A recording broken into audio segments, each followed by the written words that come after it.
We have extensive team coverage for you tonight, and we begin with Bethany Anderson, who spoke with people who were inside that Waffle House when shots were fired. Bethany. That's right, Anthony, I did. And apparently when they all went to the back of the Waffle House to hide, there were tears. People were crying. They didn't know what to do. But that's why there are heroes in every situation, like this police officer and also like another man, Jacob White, who intervened as soon as he walked out the door.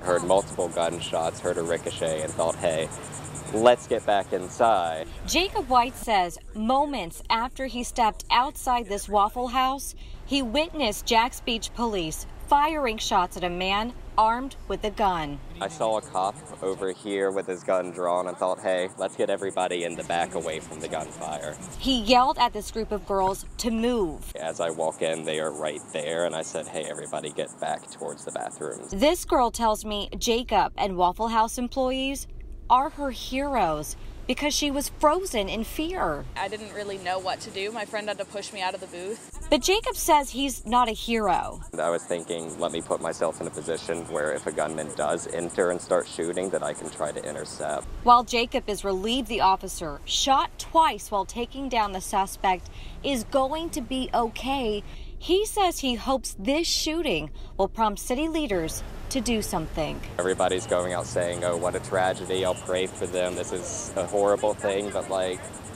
where's the resolution? And there isn't any.